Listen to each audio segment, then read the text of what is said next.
ছায়ারাত্রি channel কখনোই কোনো কুসংস্কারকে প্রশ্রয় দেয় না। তাই আমরা কখনোই বলি না যে কোনো ভৌতিক ঘটনা বা কোনো অলৌকিক ইনসিডেন্টকে বিশ্বাস করতে। যারা বিশ্বাস করেন সেটা সম্পূর্ণই তাদের ব্যক্তিগত মতামত এবং যারা বিশ্বাস করেন না তারা ঘটনাগুলিকে এন্টারটেনমেন্ট হিসেবেও নিতে পারেন। এবং সকলকে জানাই হ্যাপি নিউ ইয়ার। ২০২৬ সাল প্রত্যেকের ভালো কাটুক এবং সবাই খুব এনজয় করে বছরটা কাটাও, এটাই কামনা করি। তো আজকে যে দিদিভাই আমাদেরকে ঘটনাটি পাঠিয়েছেন, ঘটনাটি তাদের পরিবারে ঘটে যাওয়া একটি ঘটনা। পরিবার বলতে তার বাপের বাড়ির ঘটনা এটা, যেটা ২০২১ সালে তার বাবার মৃত্যুর পর প্রত্যেকে এই জিনিসটা কিন্তু ফেস করেছিল। তো দিদিভাই এখানে তার নাম, অ্যাড্রেস কিছুই বলতে অনিচ্ছুক, যে কারণে আমরা সেটা হাইড রাখছি। কিন্তু দিদিভাই বর্তমানে বিবাহ সূত্রে দুর্গাপুরে থাকেন এবং তিনি পেশায় একজন নার্সিং স্টাফ। তো এই যে ঘটনাটি দিদিভাই আমাদের সঙ্গে আজকে শেয়ার করেছেন, ঘটনাটি কিন্তু ঘটতে শুরু করে ওনার বাবার শ্রাদ্ধের পর মৎস্যমুখের যে দিন, তো সেই দিন থেকে।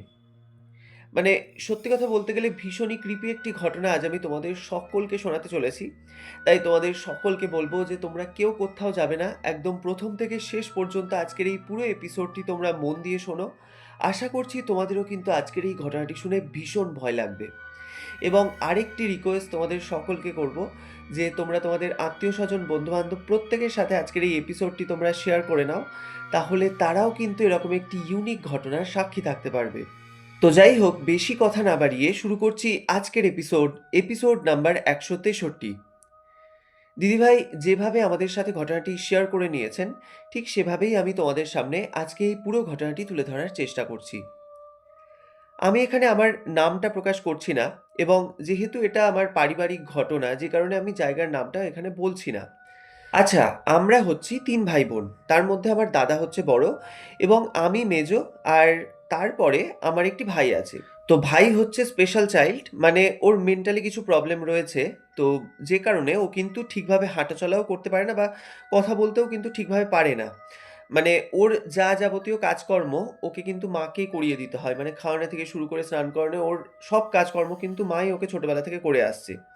আর আমার বাবা ছোট একটি প্রাইভেট সংস্থায় চাকরি করতেন। তো সেই উপার্জনেই কিন্তু আমাদের ৩ ভাই-বোনকে উনি মানুষ করেছেন এবং ভাইয়ের চিকিৎসা, ওষুধপত্র সমস্ত কিছু বাবা ওই উপার্জন থেকেই কিন্তু করত। তো তারপর দাদা টিউশন পড়িয়ে নিজের গ্র্যাজুয়েশনটা কমপ্লিট করে এবং কয়েক বছর পর ও একটি প্রাইভেট সেক্টরে চাকরিও পেয়ে যায়। তো দিদিভাই বলছে, আমার আগাগোড়াই ইচ্ছে ছিল যে আমি নার্সিং প্রফেশনে যাব। তো সেই মতো আমি পড়াশোনাও করি এবং আমি যে ইচ্ছেটা, মানে আমার যে ইচ্ছে, সেই ইচ্ছেটা কিন্তু আমার বাবা-মাও মানে চেয়েছিলেন যে যাতে পূরণ হোক। সেইজন্য ওনারাও কিন্তু আমাকে সেইভাবেই পড়িয়েছেন এবং তারপর আমি একটি হসপিটালে কিন্তু নার্সিংয়ের জব পেয়ে যাই। তো দিদিভাই বলছে, আমি যখন চাকরিটা পাই এবং তারপর আমার দাদাও যেহেতু চাকরি করত, সেই জন্য আমাদের পারিবারিক সচ্ছলতাটা আরেকটু বাড়ে। এবং তারপর যেটা হয় যে আমরা কিন্তু বাবাকে আর মানে যেখানটা করে বাবা আর কি কাজ করতো, তো সেই জন্য ওখানে আর আমরা কাজ করতে দিতাম না। তো এরপর যেটা হয়, আমার জন্য কিন্তু বিয়ের সম্বন্ধ দেখা হতে শুরু করে। তো দিদিভাই বলছে, আমার এটা একটা ক্রাইটেরিয়া ছিল যে আমি যেখানেই বিয়ে হয়ে যায় না কেন, আমার যে ভাই রয়েছে সে তো যেহেতু স্পেশাল চাইল্ড, তো তার দেখাশোনার জন্য আমি মানে যা যাবতীয় খরচপাতি হবে এটা আমিই চালাবো। তার কারণ হচ্ছে ওর প্রচুর টাকার ওষুধ কিনতে হতো এবং মানে ওর চিকিৎসার জন্য কিন্তু প্রচুর টাকা লাগতো। তো সেটা তো আমার দাদা একটা ওরকম প্রাইভেট সেক্টরে চাকরি করে এবং বাবার পক্ষে মানে আর তো টানা সম্ভব নয়, যেহেতু আমাদেরকে উনি মানুষ করেছেন। তো আমাদেরও তো কিছু দায়িত্ব থাকে। তো সেই জন্য দিদিভাই বলছে, আমি যে এই চাকরিটা পেয়েছিলাম, তো তারপর থেকে কিন্তু আমার ভাইয়ের যা যাবতীয় খরচ আমি বহন করতাম এবং আমি এটাও চেয়েছিলাম যে আমার বিয়ের পরেও কিন্তু আমার ভাইয়ের খরচটা আমিই চালাবো। তো সেই রকম যখন পাত্রপক্ষকে জানানো হতো, তো ম্যাক্সিমাম যেটা হয় মানে ওই একটা কারণেই কিন্তু আমার বিয়ে রিজেকশন হয়ে যায়। তো এরপর যেখানে আমার বিয়ে ঠিক হয়, বর্তমানে যেখানে আমার শ্বশুরবাড়ি মানে দুর্গাপুরে, তো আমার হাসব্যান্ড কিন্তু মানে আমার হাসব্যান্ডের একটি গ্রসারির দোকান আছে। তো আমার হাসব্যান্ডরা হচ্ছে ৪ ভাই। তো তারা একটাই বাড়িতে থাকে, মানে একটা বাড়ি বলতে আমাদের বাড়িটা হচ্ছে ফ্ল্যাট সিস্টেম। মানে ৪ ভাইয়ের একেকটা ফ্লোরে একেকজন থাকে। তো আমরা হচ্ছি দোতলায় থাকি এবং আমার সাথে আমার শাশুড়ি মাও থাকেন। তো আমার শ্বশুরমশাই আমার বিয়ের আগে উনি মারা গিয়েছেন। তো যাই হোক, সেখানে কিন্তু আমার বিয়েটা হয়ে যায়। দিদিভাই বলছে ২০১৪ আমার বিয়ে হয় এবং তারপর ২০২০ পর্যন্ত এই ৭টা বছর কিন্তু খুব স্মুথলি কাটে। তো এরপর কিন্তু ২০২০ নভেম্বর মাসে আমাদের পরিবারে একটি কালো ছায়া নেমে আসে। যেটা হলো, আমার বাবার কিন্তু ক্যান্সার ধরা পড়ে এবং সেটা হচ্ছে 4th স্টেজ। তো বাবার ক্যান্সারটা হয়েছিল হচ্ছে গলাতে, যে কারণে মানে বাবার ওই নভেম্বরে বাবার ক্যান্সারটা ধরা পড়ে এবং তারপর 2021-এর 9ই জানুয়ারি কিন্তু আমার বাবা মারা যায়। মানে এই 1.5 মাসের মধ্যে যে এত কিছু তাড়াতাড়ি ঘটে যায়, দিদিভাই বলছে আমরা কোনো কিছু বুঝে ওঠার আগেই সবকিছু শেষ। তো বাবা যখন মারা যায় তার 10-12 দিন আগে থেকে যেটা হয়, মানে বাবার যেহেতু গলাতে ক্যান্সারটা হয়েছিল, তো উনি কিন্তু খুব খেতে ভালোবাসতেন। তো যেটা হয় মানে উনি কিন্তু মানে ওই রোগটা তার শরীরে হওয়ার পর থেকে উনি খাওয়া-দাওয়াই করতে পারতেন না। মানে খেতে গেলে উনার গলাতে কিন্তু অসহ্য পেইন হতো। তো তারপর ওই যে 10-12 টা দিন, মানে তারপর যখন আরকি উনি মারা যান, তো ওই লাস্টের 10-12 দিন কিন্তু উনি প্রচণ্ডই কষ্ট পান। মানে ওনাকে এক ঢোক জল পর্যন্ত খাওয়ানো যেত না। মানে সমস্ত খাবারই উনার স্যালাইনের মাধ্যমেই যেত। তো এইভাবে আরকি ১০-১২ টা দিন এত উনি কষ্ট পেয়েছিলেন শেষে, তো তারপরেই কিন্তু উনি এক্সপায়ার করে যান। তো দিদিভাই বলছে যে এই খবরটা পাওয়ার পর আমি আর আমার ছেলে আমরা দুজনেই চলে এসেছিলাম আমার বাপের বাড়িতে। তো তারপর ওই যে ১২ দিনের যে অশৌচ পর্বটা ততদিন আমরা কিন্তু ওখানেই ছিলাম। তো সেই অশৌচটা খুব সুন্দরভাবেই মিটে যায় এবং তারপর যে শ্রাদ্ধানুষ্ঠান সেটাও খুব ভালোভাবে মেটে এবং তার পরের দিন যেটা আরকি মৎস্যমুখের দিন, যেদিন ওই আত্মীয়-স্বজনকে যে খাওয়ানোর যে ব্যাপারটা থাকে, তো সেই জন্য কিন্তু আমার বাপের বাড়ির যেহেতু স্পেসটা খুব ছোট ছিল, তো সেই জন্য আমরা একটি অনুষ্ঠান বাড়ি ভাড়া করেছিলাম। তো সেই অনুষ্ঠান বাড়িতে কিন্তু সেই খাওয়া-দাওয়ার অনুষ্ঠানটা করা হয়। তো দিদিভাই বলছে, আমার বাবা যেহেতু খেতে ভালোবাসতেন, তো সেই জন্য উনি যে খাবারগুলো খুব ভালোবাসতেন, তো সেই খাবারগুলোই কিন্তু ওই খাবারের আইটেমের মধ্যে রাখা হয়েছিল।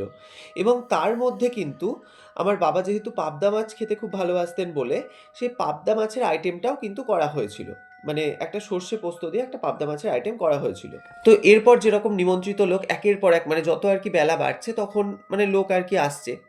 তো সেই রকম এবার ঠিক দুপুর 12:30 কি 1টার সময়তে যে ১ম খাবারের যে ব্যাচটা সেটা কিন্তু বসানো হয়। দিদিভাই বলছে যে আমাদের প্রায় ৩০০ জন মতো নিমন্ত্রিত ছিল। তো তার জন্য কিন্তু প্রায় ৩৫০ পিস কিন্তু ওরকম মানে পাবদা মাছের যে আইটেম যেটা আমি বলছি, প্রায় ৩৫০ পিস কিন্তু মাছ আনা হয়েছিল পাবদা মাছটা। তো সেই রকম মানে ওই পাবদা মাছটা যেহেতু মানে এত বড় সাইজের ছিল, তো সেগুলো যাতে কোনোভাবে নষ্ট না হয় বা যাতে ভেঙে না যায়, সেইজন্য কিন্তু ৩ টে ডেকচির মধ্যে ওই ৩৫০ পিস পাবদা মাছকে কিন্তু মানে ভাগ করে রাখা হয়েছিল। তো এবার যখন ১ম ব্যাচটা খেতে বসে গেছে, তো তাদেরকে যখন এবার মাছটা দিতে যাচ্ছে, দিদিভাই বলছে ওই ডেকচির ঢাকনা যখন সরানো হয়েছে, দেখা যাচ্ছে মাছগুলো কিন্তু পুরো পচে দুর্গন্ধ বেরিয়ে গেছে। মানে ওই ঢাকনিটা যখন খুলছে, মানে আমরা যখন দেখতে যাই, আমাদেরকে যখন ডেকে পাঠানো হয়, আমরা যখন গিয়েছি আমরা দেখছি ওপরটা পুরো সবুজ ফাঙ্গাসের একদম পুরো স্তর পড়ে গেছে এবং ওখান থেকে একটা যেরকম পচা বুটকো দুর্গন্ধ বেরোচ্ছে, দেখে মনে হচ্ছে কম করে ওটা ৫-৬ দিনের বাসি মাছ। এবং এটা যখন দেখেছে ওরা, মানে ১ম মানে যে আরকি যারা ক্যাটারার ছিল, তো তারা যখন দেখেছে, তো ন্যাচারালি এবার তারা তখন ঘাবড়ে গিয়েছে। তার কারণ হচ্ছে প্রায় ১-১.৫ ঘন্টা আগে রান্না করে নামানো মাছ, সেটা কি করে এইভাবে পচে যেতে পারে? এটা তো কখনো সম্ভব নয়। তো এটা দেখার পর আমাদেরকেও তখন ডেকে পাঠানো হয়। এবার আমরাও যখন গিয়েছি, আমরাও রীতিমতো অবাক হয়ে গেছি। এবং তার পরের যে ২ টো ডেকচিতে মাছ রাখা ছিল, সেইগুলোরও যখন ঢাকনা তোলা হচ্ছে, দিদিভাই বলছে যে সেই মাছগুলোরও কিন্তু ঠিক সেম অবস্থা। মানে ওগুলো থেকেও তখন এত পচা একটা বুটকো দুর্গন্ধ বেরোচ্ছে, মনে হচ্ছে যেন মাছগুলো বেশ কয়েকদিনের পুরনো এবং সেটা বাসি হয়ে পচে গিয়ে এমন অবস্থা হয়েছে।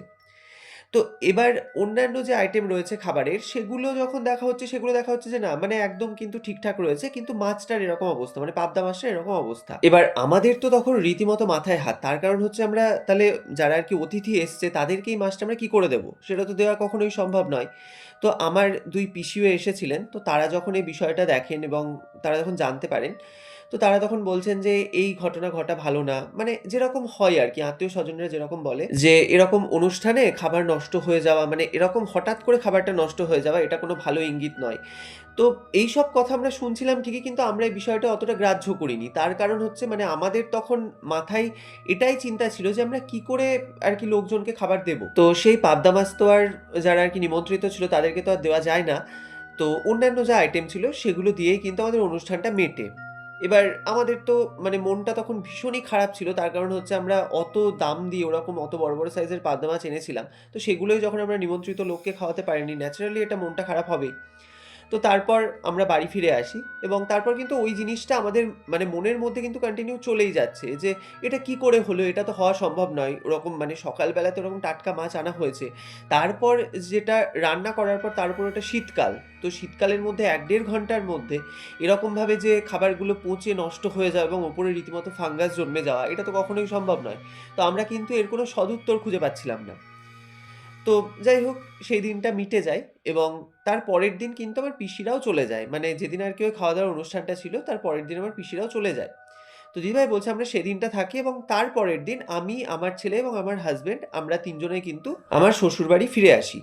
এবার তখন আমাদের পরিবারে আমার মা, আমার ভাই, আমার দাদা, বৌদি এবং তাদের একটি ছোট মেয়ে। মোট ৫ জন তখন ওরা বাড়িতে থাকে। এবার যে ঘটনাটা ঘটতে শুরু করে সেটা কিন্তু মানে ওই অনুষ্ঠান মিটে যাওয়ার ঠিক ২ দিন পর থেকে। দিদিভাই বলছে যে এই পুরো বিষয়টা কিন্তু আমি আমার মায়ের কাছ থেকে পরে জানতে পেরেছিলাম। তো একদিন রাত্রের ঘটনা, সেইদিন মা কিন্তু রান্নাঘরে রান্না করছে রাত্রিবেলাতে। এবার তখন ওই রাত্রি ঠিক ৯টা কি ৯:৩০ এরকম হবে। এবার এই যে ঘটনাটা ঘটছে এটা কিন্তু তখন সবকিছু মিটে গিয়েছে তার ঠিক ২ দিন পর।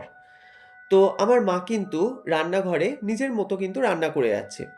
এবার আমাদের রান্নাঘরটা ছিল হচ্ছে মানে আমাদের যেটা আরকি মেইন সদর দরজা, সেই সদর দরজা থেকে ঢুকেই একদম বাঁ সাইডে এবং ডান দিক দিয়ে মানে বাঁদিকে হচ্ছে রান্নাঘরের দরজাটা এবং ডান দিক দিয়ে সোজা হচ্ছে ওপরে দোতলায় ওঠার সিঁড়ি।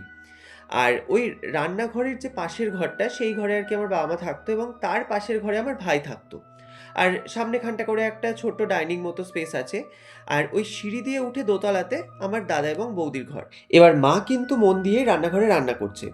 হঠাৎ করে মা বলছে, আমি একদম পরিষ্কার শুনতে পাই, মনে হচ্ছে যেন সেই যে সদর দরজাটা, সেটাকে কেউ যেন খুললো। এবার আমাদের যেহেতু লোহার সদর দরজা, তো সেটা খোলার সঙ্গে, সঙ্গে না মানে একটা আমাদের ক্যাঁচ করে শব্দ হতো। তো মা বলছে, আমি রান্নাঘর থেকে একদম পরিষ্কার শুনতে পাচ্ছি যে দরজাটা যেন কেউ ওরকম ক্যাঁচ শব্দ করে খুললো এবং কিছুক্ষণ থেমে কিন্তু আবার দরজাটা বন্ধ করলো। তো তারপর দরজায় যেরকম তালা দিলে সেই চাবির গোছাটা যেরকম ঝনঝন করে মানে নড়লে যেরকম একটা শব্দ হয়, তো ঐরকম মনে হচ্ছে যেন কেউ দরজায় তালা দিচ্ছে। এবং তালা দেওয়ার পর আমাদের ওই রান্নাঘরের দরজার পাশে একটা পেরেক পোঁতা ছিল। তো সেইখানটা করেই কিন্তু আমাদের সদর দরজার সেই চাবিটাকে ঝোলানো থাকতো সবসময়তে। তো আমার মা কিন্তু সেটা শুনতে পায় যে ওই তালাটা দেওয়ার পর সেই চাবিটা এনে কেউ যেন ওই দরজার কাছে এসে চাবিটাকে ঝুলিয়ে দিল। এবার এই যে এত বছর ধরে আমাদের বাড়িতে এই রাত্রিবেলায় কিন্তু দরজায় তালা দেওয়ার যে ব্যাপারটা, এটা কিন্তু আমার বাবাই করে আসছেন। মানে উনি সন্ধ্যেবেলায় একটু বেরোতেন, মানে একটু পাড়াতে একটু আড্ডা-ফাড্ডা দিতেন। তো সেরকম আড্ডা দিয়ে ফেরার পর ওই রাত্রি ৯টা ৯:৩০ সময়তে কিন্তু আমার বাবা ওরকম ফিরতেন এবং ফিরে ওই দরজাটা উনি বন্ধ করে তালা লক করে উনি কিন্তু ওই চাবিটাকে ওই রান্নাঘরের দরজার পাশে যে একটা পেরেক ছিল ওইখানে উনি ঝুলিয়ে রাখতেন। এটা কিন্তু ওনার আগাগোড়াই মানে যবে থেকে আমাদের এই বাড়িটা হয়েছে তবে থেকেই কিন্তু বাবা এই কাজটা করে আসছেন। এবার মা তখন নিজের খেয়ালেই রান্না করে যাচ্ছেন এবং সেই মুহূর্তে কিন্তু মানে মায়ের মাথাতেও ছিল না যে বাবা কয়েকদিন আগে আরকি এক্সপায়ার করেছেন। তো মা কিন্তু অন্যান্য দিনের মানে অভ্যাসের মতোই মা কিন্তু বাবাকে উদ্দেশ্য করেই সাড়া দিয়েছে যে, "কি গো তুমি এলে নাকি?" এবার মা যখন সাড়াটা দিয়েছে বাবাকে উদ্দেশ্য করে, মা দেখে যে ওই দিক থেকে কিন্তু কোনো রকমের কোনো রেসপন্স নেই। মানে মা যে একটা ডেকেছে তার পরিপ্রেক্ষিতে তো একটা উত্তর আসবে। তো সেইরকম কিন্তু কোনো উত্তর নেই। এবার পরক্ষণেই কিন্তু মায়ের এটা মনে পড়ে যায় যে আরে বাবা তো আর বেঁচে নেই। উনি বেশ কয়েকদিন আগেই তো মারা গিয়েছেন। এবং এটাও তখন মায়ের মনে পড়ে যে দাদা কিন্তু টিউশন পড়িয়ে আসার পরে ওই রাত্রি ৮টা কি ৮:৩০ এরকম সময়তেই কিন্তু দাদা সদর দরজায় তালা মেরে এরকম চাবিটা ওই জায়গায় ঝুলিয়ে রেখে চলে গেছে। মানে আমার দাদা যে প্রাইভেট সেক্টরে চাকরিটা করতো, তারপরেও কিন্তু মানে ওই বিকেলের দিকে ২ টো টিউশন করতো। তো সেই টিউশনটা করে কিন্তু দাদার ফিরতে, ফিরতে ওই রাত্রি ৮টা ৮:৩০ এরকম বেজে যেত। তো এখন যেহেতু বাবা আর নেই তো সেইজন্য দাদা ওরকম টিউশন পড়িয়ে ফেরার পথেই কিন্তু ওই সদর দরজায় তালা মেরে ও ওপরে চলে গেছে। এবার এই কথাটা কিন্তু মায়ের তখন মনে পড়ে যায়। এবার মা বলছে যে আমার সেই মুহূর্তে তখন এতটা ভয় লাগে মানে আমার গোটা শরীর পুরো একদম ভারী হয়ে গেছে। মানে আমি যে বেরিয়ে গিয়ে দরজা থেকে দেখবো যে ওই সদর দরজার কাছে কে আছে বা কিছু, আমার কিন্তু সেই সাহসটা তখন হচ্ছে না। মানে আমার তখন মারাত্মক পরিমাণে ভয় লেগে গেছে। এবার তখন কিন্তু আমার গ্যাসের মধ্যে মাছের ঝোল চাপানো ছিল। মানে ওটা দিনের মাছের ঝোলটা আমি তখন গরম করছিলাম। তো আমি কি করেছি, আমি তখন ওভেনটাকে বন্ধ করে দিয়ে আমি কিন্তু আস্তে, আস্তে রান্নাঘরের দরজার দিকে এগিয়ে আসি এবং খুব পা টিপে, টিপে মানে আমার তখন মনে হচ্ছে যেন পা আর এগোচ্ছে না। আমার পা পুরো ভারী হয়ে গিয়েছে। তো আমি ওইভাবে আস্তে, আস্তে এগিয়ে এসে আমি কিন্তু ওই রান্নাঘরের দরজা থেকেই ওই সদর দরজার দিকে উঁকি মেরে দেখার চেষ্টা করি যে ওইখানটা করে কেউ আছে কিনা। এবং আমি কিন্তু ওখানে কাউকে দেখতে পাই না। তো তারপর আমি দেখি যে না, দরজায় যেরকম তালা বন্ধ করা ছিল ঠিক সেম ওরকমভাবেই তালাটা ঝুলছে। এবং তারপর আমি কিন্তু সেই দরজার পাশের যে পেরেকটা সেইখানটা করে তাকিয়ে দেখি যে সেখানেও কিন্তু সেই যে তালার চাবিটা ওই রকমই ঝোলানো অবস্থায় রয়েছে। তখন আমার এতটা পরিমাণে ভয় লাগে, তার কারণ হচ্ছে মানে আমি তো তখন মন দিয়ে ওরকম রান্না করছি এবং হঠাৎ করে যে শব্দটা আমি পেয়েছি, এটা তো আমার কখনো মনের ভুল হতে পারে না। কারণ ওইসব চিন্তা তো আমার মাথাতেই আসেনি। আমি নিজের মতো রান্না করছিলাম এবং আমি বেশ কিছুক্ষণ ধরে কিন্তু আমি ওই দরজার যে খোলার শব্দ এবং তারপর দরজা বন্ধ করে তালা বন্ধ করার শব্দ মানে পুরোটা আমি পেয়েছি। তো আমি তখন ভাবছি, মানে দিদিভাই বলছে, আমার মা বলে যেটা, যে আমি তখন ভাবছি যে এতটা আমার মনের ভুল কি করে সম্ভব? তো আমি তাও মনে তখন সাহস এনে মানে ওই ঘর থেকে বেরিয়ে কিন্তু পাশের যে আমাদের ঘরটা, সেই ঘরটা আমি দেখতে যাই যে তাহলে কি অন্য কেউ ঢুকেছে বা কিছু, মানে মনের মধ্যে কিন্তু তখন নানান রকমের চিন্তা আসছে। তো আমি যখন আমাদের ঘরটা দেখতে গিয়েছি, আমি দেখছি না, ঘর যেরকম রাখা ছিল ঠিক সেম ওরকমই আছে। এবং তারপর কিন্তু আমি বেরিয়ে পাশে আমার ছোট ছেলের ঘরেও যাই এবং সেখানে গিয়ে দেখি যে না, ও ওর মতো শুয়ে আছে। এবার আমি তখন ভাবছি যে তাহলে যে শব্দটা পেলাম এটা কোথার থেকে এলো? তো আমি কি করি, আমি কিন্তু মানে ওখানে আর না দাঁড়িয়ে আমি কিন্তু দ্রুত রান্নাঘরের দিকে তখন যাচ্ছি। এবার রান্নাঘরের দিকে যখন আমি গিয়েছি, মানে রান্নাঘরের দরজার সামনে গিয়ে যখন আমি পৌঁছেছি, আমি দেখছি গোটা ঘর একদম পুরো ধোঁয়ায় ভর্তি এবং ঘরের মধ্যে একদম পুরো পোড়া গন্ধ। এবার আমি তখনও পর্যন্ত বুঝতে পারছি না যে মানে এই গন্ধটা কোথা থেকে আসছে এবং কি পুড়লো। এবার তারপর কিন্তু আমার চোখটা গিয়েছে ওভেনের দিকে। আমি দেখছি ওভেনটা তখন রীতিমতো একদম দাউ দাউ করে জ্বলছে, মানে এত হাই ফ্লেমে ওভেনটা জ্বলছে। এবং ওর উপরে তো আমি সেই মাছের ঝোলটা গরম করছিলাম, সেই বাটিটা ওখানে চাপানো ছিল। আমি দেখছি সেইটা পুড়ে গিয়ে গোটা রান্নাঘর কিন্তু একদম পুরো ধোঁয়ায় ভর্তি হয়ে গেছে। এবার এটা দেখা মাত্রই কিন্তু আমি আগে ছুটে গিয়ে সঙ্গে, সঙ্গে আমি ওভেনটাকে বন্ধ করি। এবার তখন তো আমার মানে এটা একদম পুরো পরিষ্কার মনে আছে যে আমি ওই ওভেনটাকে বন্ধ করেই তারপর তো আমি বাইরে এসেছিলাম। তো আমি ভাবছি যে তাহলে ওভেনটা কে জ্বালালো? তো দিদিভাই বলছে, আমার মা তখন বলে, আমি তখন এতটা ভয় পাই, আমি রান্নাঘর থেকে কিন্তু একদম ছুটে বাইরে বেরিয়ে আসি এবং ওই ডাইনিং থেকে আমি ওপরে আমার ছেলেকে ডাকছি। তো আমি যখন এরকম চিৎকার চেঁচামেচি করে যখন ডাকছি, তো তখন বৌমা নেমে এসছে, মানে আমার ছেলের বউ তখন নেমে আসে। তো তখন বলছে যে, "কি হয়েছে মা? আপনি এরকম চিৎকার করছেন কেন?" তো দিদিভাই বলছে, মা তখন কিন্তু এই পুরো বিষয়টা বৌদিকে বলে যে এরকম এরকম ঘটনা ঘটেছে। এবার ওই যে একটা পোড়া গন্ধ, ওটা তো তখন সারা বাড়িতে মোটামুটি ছড়িয়ে গেছে। তো সেই গন্ধ পেয়ে কিন্তু দাদাও তখন নিচে নেমে এসছে। এবার দাদাকে যখন এই বিষয়টা বৌদি বলছে যে মা বলছে এরকম এরকম জিনিস ঘটেছে, তো দাদা তো তখন প্রথমে বিশ্বাস করে না। মানে এটা খুব ন্যাচারাল ব্যাপার। তার কারণ হচ্ছে মা যে কথাটা বলছে যে এইরকম মানে দরজা খোলার একটা শব্দ পেয়েছে, তারপর তালা বন্ধর একটা শব্দ, মানে এই কথাগুলো শুনে তখন দাদা বলছে যে যেহেতু এত বছর ধরে বাবা এই কাজটা করে এসছে, তো তোমার এটা হয়তো কোনো মনের ভুল। মানে তুমি হয়তো এই জিনিসটা নিয়ে ভাবছিলে, যে কারণে হয়তো তুমি এই বিষয়টিকে হ্যালোসিনেট করেছো। এবার মা তো এটা কোনোভাবেই মানতে চাইছেন না। তার কারণ হচ্ছে মা বলছে, আমি এইসব নিয়ে ভাবিইনি। মানে হঠাৎ করে আমি এই শব্দটা পাই এবং ওটা যদি আমি তর্কের খাতিরে ধরেও নিই যে ওটা আমার একটা কোনো মনের ভুল ছিল, তাহলে এই ওভেনটা মানে এইরকমভাবে ওভেনটা কি করে জ্বললো? তো তখন দাদা বলছে যে, "তুমি হয়তো তাহলে মানে ওভেনটা অফ করতে ভুলে গিয়েছিলে।" মানে দাদা কিন্তু কোনোভাবেই বিষয়টি বিশ্বাস করে না এবং বিভিন্ন রকম যুক্তি দেখায়। এবার মা বলছে, "আমার তো এই কথাগুলো কোনোভাবেই বিশ্বাস করতে ইচ্ছে করছিল না। তার কারণ হচ্ছে মানে আমার সঙ্গে এই জিনিসটা ঘটেছে এবং আমি এই জিনিসটা ফেস করেছি। তো এটা না মানে আমার মনে তখন একটা মানে আতঙ্কের সৃষ্টি করে। তার কারণ হচ্ছে ১ম ওই যে মৎস্যমুখের দিন যেরকমভাবে ওই মাছগুলো নষ্ট হয়ে গিয়েছিল, মানে এটা তো পুরো একটা অলৌকিক ঘটনা। এবং পিসিরা বারবার যে কথাটা বলছিল যে এরকম শ্রাদ্ধানুষ্ঠানে খাবার নষ্ট হয়ে যাওয়া এটা কোনো খুব একটা ভালো জিনিস নয়। তো সেই জিনিসটা কিন্তু মানে মায়ের মনের মধ্যে এই জিনিসটা ছিলই। এবং তারপর আজকে যে ঘটনাটা মায়ের সাথে ঘটেছে, তো মা কিন্তু তখন কোনোভাবেই বিশ্বাস করছে না যে এটা খুব একটা সাধারণ বিষয়। তো যাই হোক, এবার সেদিনটা তো কেটে যায়। তো তারপর থেকে মা যেটা বলে যে মা এটা পুরোপুরি ফিল করতো যে মায়ের যেন মনে হতো যে কেউ যেন মাকে কনস্ট্যান্ট দেখছে। মানে মা হয়তো বাড়িতে কোনো একটা কাজ করছে, মায়ের এটা সবসময়তে মনে হতো যে আড়াল থেকে মাকে যেন কেউ একজন ফলো করছে। তো এই জিনিসটা কিন্তু মানে যত দিন যেতে থাকে মায়ের কিন্তু এই যে ফিলিংটা, এটা কিন্তু মানে দিনে, দিনে বাড়তে শুরু করে। এবার মা এই বিষয়টা কাউকে বলত না। আর দিদিভাই বলছে, "আমি এই বিষয়ে কিন্তু কিছুই জানতাম না। মানে মায়ের সাথে আমার ফোনে কথা হতো। কিন্তু মা আমাকে এই বিষয়ে কোনোদিন কিছু শেয়ার করেনি।" তো এইভাবে কিন্তু আরো ১ সপ্তাহ কেটে যায়। এরপর একদিন ঘটনা, মানে সেদিনটা ছিল হচ্ছে রবিবার। তো দাদা সেদিন কিন্তু টিউশনে বেরিয়েছিল সকালবেলায়। আর বাড়িতে তখন ভাই, মা আর আমার দাদার মেয়ে আর বৌদি, ওরা 4 জন ছিল। এবার আমার দাদার মেয়ের বয়স তখন ওই হার্ডলি 4-5 বছর হবে, আর ওর ডাকনাম হচ্ছে তোয়া। এবার বৌদি তখন তোয়াকে ওদের ঘরের মধ্যে বসিয়ে মানে ওর সব খেলার সরঞ্জামগুলো দিয়ে খাটের মধ্যে বসিয়ে রেখে কিন্তু বৌদি নিচে আছে, মানে বাড়ির যা কাজকর্ম ওগুলো করছে। তো এবার বৌদি যখন ওই ডাইনিং এর ওপর দিয়ে বেশ কয়েকবার যাতায়াত করেছে, তো বৌদি কিন্তু বেশ কয়েকবার শুনতে পেয়েছে যে তোয়া যেন কারোর সাথে খুব জোরে জোরে হেসে হেসে কথা বলছে। এবার বাচ্চারা যেরকম হয় যদি নিজে নিজে খেলা করে, তো নিজেরাই যেরকম হাসে, তো বৌদির কিন্তু এই ব্যাপারটা ওরকম লাগেনি। মানে বৌদির মনে হচ্ছিল যেন ও কারোর সাথে, মানে ওর সামনে হয়তো কেউ আছে, তার সাথে ও হয়তো খেলা করছে বা ও কথা বলছে।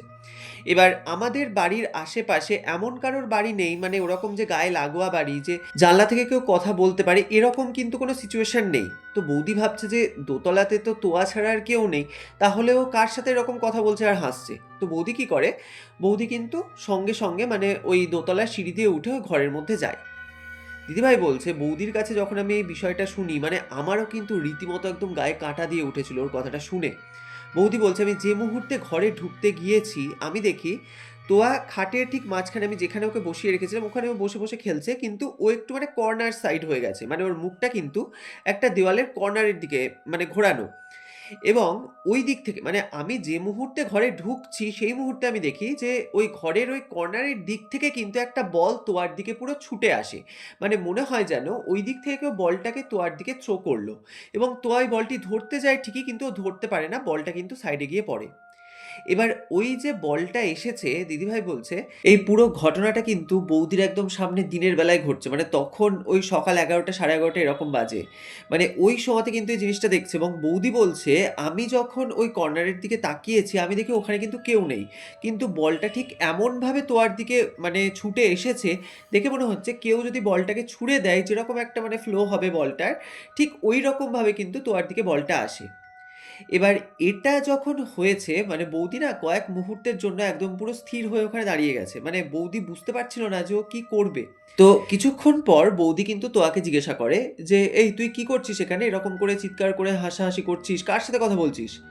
তো তখন কিন্তু তোয়া বলে যে, "কেন এই তো দাদুর সাথে আমি খেলা করছিলাম।"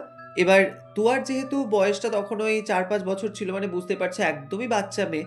এবার ও কিন্তু জানতো যে দাদু মারা গিয়েছে। কিন্তু ও এটা জানতো না, বা এটা ওর মাথাতে তখনো পর্যন্ত আসেনি যে কেউ যদি মারা যায় তাহলে সে কিন্তু আর ফিরে আসে না। মানে ও জানতো যে দাদু মারা গিয়েছে ঠিকই, আবার দাদু ফিরে এসছে। মানে এরকম একটা ব্যাপার। তো তখন বৌদি তোয়াকে বলে যে, "তুই কি বলছিস? দাদু তো মারা গিয়েছে। দাদু কোত্থেকে আসবে?"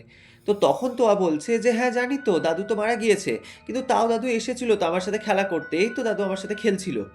এবার এটা যখন তোয়া বলেছে বৌদিকে, বৌদি না প্রচণ্ড ভয় পেয়ে যায়। বৌদি আর ওখানে এক মুহূর্ত না দাঁড়িয়ে তোয়াকে সঙ্গে সঙ্গে কোলে তুলে নিয়ে ওখান থেকে একদম পুরো তীর বেগে নিচে ছুটে নেমে আসে।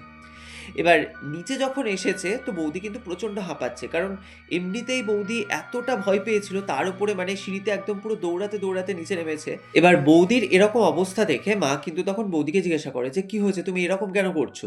তো বৌদি কিন্তু তখন পুরো বিষয়টা মাকে বলে যে এরকম এরকম জিনিস আমি ওপরে গিয়ে দেখেছি। এবার মায়ের তো মনের মধ্যে একটা এই নিয়ে আতঙ্ক ছিল, মানে মা যেন সবসময় কারোর একটা উপস্থিতি ফিল করতো, কিন্তু এবার বাড়ির কেউ যেহেতু কথাটা বিশ্বাস করতো না, তো সেই জন্য মা কিন্তু এই বিষয়ে কোনো উচ্চবাচ্য করেনি। কিন্তু আজকে যখন বৌদির সাথে এই জিনিসটা ঘটেছে, তো তখন কিন্তু মা বলে যে তোমাদেরকে তো আমি আগেই বলেছিলাম যে এরকম কিছু একটা জিনিস বাড়িতে ঘটছে, এবং বিশেষ করে তোমার বাবা মারা যাওয়ার পর থেকেই কিন্তু এই জিনিসটা আমি ফিল করছি। এবার বৌদি তো জিনিসটা তখন পুরোপুরিভাবে বিশ্বাস করে নেয়, তার কারণ হচ্ছে বৌদি যেটা নিজের চোখে দেখেছে এটা তো কখনো কোনো স্বাভাবিক বিষয় নয়। এবার দাদা যখন বাড়ি ফিরে এসেছে তো দাদাকে কিন্তু বৌদি এই পুরো বিষয়টা বলে যে এরকম ঘটনা আজকে ঘটেছে। এবার দাদা কিন্তু যথারীতি কথাটা বিশ্বাস করে না, মানে বৌদিকে এটাই বলে যে তুমি হয়তো এটা কোনো ভুল দেখেছো, বা হতেই পারে ও নিজের মনে বাচ্চা মানুষ খেলা করছিল, কি বলতে না কি বলেছে, এতটা কথাটাকে সিরিয়াস নেওয়ার কোনো মানে নেই। কিন্তু বৌদি মানে সেই দিন কিন্তু মানে পুরো একদম নাছোড়বান্দা, মানে বৌদি বলছে আমি নিজের চোখে দেখেছি যে বলটা ওইভাবে মানে একদম যেদিক থেকে বলটা ওরকম থ্রো হয়ে এসেছে ওখানে কেউ ছিল না, এবং ওখানে কেউ থাকার কিন্তু কথাও নয়। তাহলে বলটা ওখান থেকে কে ছুড়লো তোয়ার দিকে? এবার মানে বৌদি যখন এরকমভাবে জোর দিয়ে কথাটা বলছে, তো তখন মা বলে যে বাড়িতে যখন এরকম কিছু ঘটনা ঘটছে তাহলে সেই পুরোহিত মশাইকে খবর দেওয়া হোক যিনি তোমার বাবার শ্রাদ্ধ শান্তি করেছেন। তো মায়ের কথা মতো তখন সেই পুরোহিত মশাইকে বাড়িতে ডাকা হয় এবং তাকে কিন্তু এই পুরো বিষয়টা বলা হয় যে এরকম জিনিস বাড়িতে ঘটছে বেশ কয়েকদিন ধরে। তো এবার তিনি এই সমস্ত কথা শোনার পর মানে তার কাছেও কিন্তু বিষয়টা খুব অদ্ভুত লাগে। তার কারণ হচ্ছে মানে বাবার শ্রাদ্ধ শান্তি খুব ভালোভাবেই মানে সম্পন্ন হয়েছিল। এবার শ্রাদ্ধের কাজক্রিয়া দেখেও তো মানুষ বুঝতে পারে যে মানে তিনি ঠিক কতটা তার আত্মা আরকি মুক্তি পেয়েছে। তো সেই পুরোহিত মশাই তখন বলেন যে, "আমি যেরকমভাবে কাজক্রিয়া করেছি, তো এই জিনিসগুলো তো বাড়িতে ঘটার কথা নয়। কিন্তু তবুও যখন বাড়িতে এরকম কিছু এক্টিভিটিস ঘটছে, তো আমার মনে হয় আপনারা গয়াতে গিয়ে পিণ্ডদান করে আসুন। মানে আপনার ছেলেকে বলুন যেন গয়াতে গিয়ে পিণ্ডদান করে আসে তার বাবার উদ্দেশ্যে।" তো এবার সেই কথাটা যখন বলে তো মাও তখন রাজি হয়ে যায়। তো এরপর বাবার যখন ৪৫ দিনের বাৎসরিক কাজটা হয়ে যায় তো তখন কিন্তু মানে একটা ডেট ফিক্সড করা হয় যে সেই দিন দাদা গিয়ে ওরকম গয়াতে পিণ্ডদান করবে। তো দিদিভাই বলছে, এরপর কিন্তু আমাকে মা একদিন ফোনেই পুরো বিষয়টা বলে যে এরকম ঘটনা ঘটছে। তো যে কারণে তোর দাদার এরকম গয়াতে পিণ্ডদান করতে যাবে। তো তুই আর তোর ছেলে এসে একটু আমার কাছে থাক। মানে যেহেতু মা ভাইকে নিয়ে ওরকম অত বড় বাড়িতে একা থাকতে পারবে না। তো সেইজন্য তখন মা আমাকে বলে। এবার তখন কিন্তু দিদিভাই বলছে আমি পুরো বিষয়টা জানি। তার কারণ হচ্ছে মা আমাকে এই কথাগুলো কিচ্ছু বলেননি। মানে যেহেতু আমি বাবাকে ভীষণ ভালোবাসতাম এবং বাবাও যেহেতু আমাকে খুব ভালোবাসতেন, তো বাবাকে কেন্দ্র করে এরকম কিছু ঘটনা বাড়িতে ঘটছে এটা শুনলে যদি আমি কষ্ট পাই, তো যে কারণে মা কিন্তু আমাকে এই বিষয়ে কোনো কিচ্ছু কথা বলতো না। তো দাদারা যখন গয়াতে যাবে মানে দাদা, বৌদি এবং দাদার মেয়ে, তো তারা ৩ জন মিলে যাওয়ার ওই মানে ১ সপ্তাহ আগে আমাকে মা কিন্তু বিষয়টা বলে। এবার সেই কথা মতো তখন আমি আর আমার ছেলে চলে আসি বাড়িতে এবং দাদারা কিন্তু রওনা দিয়ে দেয়। এবার যেদিন দাদা পিণ্ডদান করবে তো সেই দিন কিন্তু মানে পিণ্ডদানের আগের মুহূর্ত পর্যন্ত আমাদের সকলকে মানে কিছু খেতে বারণ করা হয়েছিল। মানে দাদা আরকি ফোন করে জানাবে যে হয়ে গেছে কাজ তো তারপরে আরকি আমরা খেতে পারবো। তো এবার সেদিন সকালে যখন আমরা ঘুম থেকে উঠেছি তো তখন কিন্তু মানে মার্চ মাসের ওই ১ম দিক করে। এবার মানে হালকা গরমটা পড়েছে এরকম। মানে ঘুম থেকে ওঠার পর দেখছি মানে গোটা আকাশ রীতিমতো একদম কুচকুচে কালো হয়ে মেঘ। মানে রীতিমতো বাড়িতে একদম লাইট জ্বালাতে হয়েছিল সকালবেলায়। এবং এত কুচকুচে কালো আকাশ হয়ে গিয়েছিল মানে মনে হচ্ছিল যেন যেকোনো মুহূর্তে বৃষ্টি নামবে। তো মানে আমরাও কিন্তু রীতিমতো অবাক যে এরকম মানে এই সময়তে এরকমভাবে মেঘ হওয়া মানে এটা তো কখনোই মানে কোনোদিন আমরা সচরাচর দেখিওনি। তো এরপর যখন দাদা ফোন করে জানায় যে পিণ্ডদান হয়ে গিয়েছে তো এবার আমরা খাওয়া-দাওয়া করতে পারবো। দিদিভাই বলছে মানে মুহূর্তের মধ্যে ভাই বিশ্বাস করবে না মনে হলো যেন মেঘ কোথা থেকে যেন একদম হাওয়ার মতো মিলিয়ে গেল। মানে ওই মেঘ সরে গিয়ে আবার রীতিমতো সূর্য উঠেছে। মানে অবাক কাণ্ড।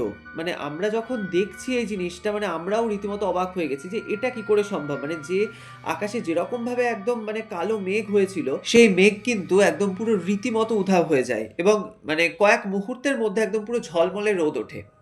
তো এটা একটা সত্যিই মানে আশ্চর্যজনক বিষয় ছিল। তো যাই হোক এরপর তো দাদা, বৌদি, তারপর দাদার মেয়ে তোয়া মানে সবাই আরকি বাড়ি ফিরে আসে। তো তারপর দিদিভাই বলছে এরপর থেকে কিন্তু বাড়িতে কোনোদিন আর কেউ কোনো কিছু ফিল করেনি এবং মা যেটা আরকি সবসময় ফিল করতো মানে মায়ের যেটা সবসময় মনে হতো যে মাকে যেন আড়াল থেকে কেউ লক্ষ্য রাখছে, সেই জিনিসটা কিন্তু মা আর তারপর থেকে কোনো দিনের জন্যও ফিল করেনি। তো তারপর তো এই ৪ টে বছর কেটে গেছে। তো এখন আমরা সবাই বলতে পারো যে ভালোই আছি। তো এই ঘটনাটি আমাদের পরিবারে ঘটে যাওয়া একটি বাস্তব ঘটনা যেটা আমার পরিবারের লোকজন আমার বাবা মারা যাওয়ার পর এই জিনিসটা ফেস করেছিল। তো সেটাই আজকে আমি তোমার সাথে শেয়ার করলাম। তো তোমার যদি ভালো লাগে তাহলে তোমার চ্যানেলে তুমি ঘটনাটি পড়ে শুনিও। তো দিদিভাই অসংখ্য ধন্যবাদ এত সুন্দর একটি ঘটনা আমাদের সাথে শেয়ার করার জন্য এবং এটা আমার সম্পূর্ণ নিজের ব্যক্তিগত মতামত থেকে আমি বলছি যে উনি যেহেতু মৃত্যু সময়কালীন এতটা কষ্ট পেয়ে উনি মারা গিয়েছিলেন। এবার আপনি যেটা বললেন যে আপনার বাবা যেহেতু একটু মানে খেতে ভালোবাসতেন, এবার উনি ওনার ওই মৃত্যুকালীন সময় হয়তো ওনার পেটে খিদে থাকা সত্ত্বেও যেরকমভাবে উনি ওনার গলার প্রবলেমের জন্য খেতে পারছিলেন না।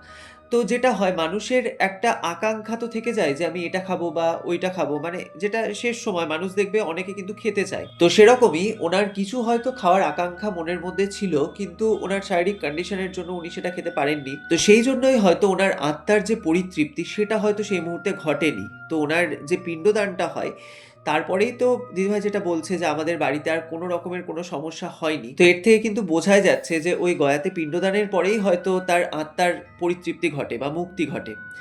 তো যাই হোক, মানে আজকের এই ঘটনাটি সত্যি আমার পার্সোনালি অসাধারণ লেগেছে। তো বন্ধুরা, তোমাদের আজকের এই এপিসোডটি শুনে কেমন লাগলো সেটা অবশ্যই আমাদেরকে কমেন্টের মাধ্যমে লিখে জানিও। এবং ঘটনাটি শুনে যদি তোমাদের ভালো লাগে তাহলে অবশ্যই একটা লাইকের সঙ্গে সঙ্গে একটা হাইপ করে কিন্তু আমাদের সাথে থাকতে তোমরা একদমই ভুলো না। আর তোমরাও যদি তোমাদের জীবনে ঘটে যাওয়া এরকম কোনো সত্যি ভৌতিক ঘটনা বা যে কোনো অলৌকিক ইনসিডেন্ট আমাদের সাথে শেয়ার করতে চাও, তাহলে স্ক্রিনে দেওয়া হোয়াটসঅ্যাপ নাম্বারে তোমরা ঘটনাগুলি আমাদেরকে লিখে অথবা ভয়েস মেসেজের মাধ্যমে পাঠাতে পারো। এছাড়াও কিন্তু তোমরা আমাদেরকে মেইলের মাধ্যমেও ঘটনা শেয়ার করতে পারো। তাছাড়াও তোমরা আমাদের ফেসবুক পেজ ছায়ারাত্রি এবং ইনস্টাগ্রাম আইডি ছায়ারাত্রি অফিসিয়ালও ইনবক্স করতে পারো তোমাদের ঘটনাটি। আমরা সেই ঘটনাটি পড়ে শোনাবো সমস্ত শ্রোতা এবং দর্শক বন্ধুদের সামনে। আর তোমাদের পক্ষে যদি পসিবল হয় তাহলে যে ঘটনাটি তোমরা আমাদেরকে পাঠাচ্ছ সেই ঘটনা সম্পর্কিত যে কোনো ছবি বা যে কোনো ছোট্ট ভিডিও ক্লিপ তোমরা চাইলে আমাদের সাথে শেয়ার করতে পারো। আমরা সেই ছবি বা ভিডিওটি দেখাবো সমস্ত দর্শকদেরকে। তো যাই হোক, আজকের এপিসোডের প্রশ্নটি হলো, দিদিভাইয়ের বাবার শ্রাদ্ধানুষ্ঠানে যে খাবারের আইটেমটি নষ্ট হয়ে যায় সেটা কি ছিল? তোমরা সঠিক উত্তরটি আমাদেরকে কমেন্টের মাধ্যমে লিখে জানাও। আমরা নেক্সট এপিসোডের শেষে তোমাদের কমেন্টের স্ক্রিনশটটি পাবলিশ করব। তো গত এপিসোডে যারা আমাদেরকে সঠিক উত্তর দিয়েছেন তারা হলেন ইউএসএ থেকে সিরাত, হাওড়া থেকে সুদেশনা সিনহা রয়, বাংলাদেশ থেকে আদিবা মিম, ডানকুনি থেকে জবা চক্রবর্তী, কলকাতা থেকে রুকসানা, নদিয়ার আশারনগর থেকে বাসন্তী মণ্ডল এবং বহুলার অন্ডাল থেকে অজিত বাউরি। তো এছাড়াও যারা আমাদেরকে কমেন্ট করেছেন তাদের মধ্যে থেকে কয়েকটি প্রিয় কমেন্ট আমরা এখানে বলছি। তো তারা হলেন বহরমপুর থেকে নয়ন ডেইলি ভ্লগ, পশ্চিম বর্ধমান মদনপুর থেকে মৌসুমী মুখার্জি, অরিন্দম দাস, হাওড়া থেকে গীতা গোস্বামী, খড়গপুর থেকে কিরণস লাইফস্টাইল এবং অবন্তিকা পাল। তো তোমাদের সকলকে জানাই অসংখ্য ধন্যবাদ। তোমরা যারা যারা আমাদেরকে কমেন্ট করেছো, তো তোমরা এভাবেই আমাদেরকে কমেন্টের মাধ্যমে জানাতে থাকো যে তোমরা কোথা থেকে ঘটনাগুলি শুনছো এবং ঘটনাগুলি শুনে তোমাদের কেমন লাগছে সেই মতামতটিও কিন্তু তোমরা আমাদেরকে কমেন্টের মাধ্যমে জানাতে একদমই ভুলো না। তো যাই হোক, আজকের মতো বিদায় নিচ্ছি। দেখা হচ্ছে আবার পরবর্তী নতুন ভয়ঙ্কর ঘটনা নিয়ে আগামী শনিবার। ততক্ষণ তোমরা সকলে ভালো থেকো, সুস্থ থেকো। শুভরাত্রি।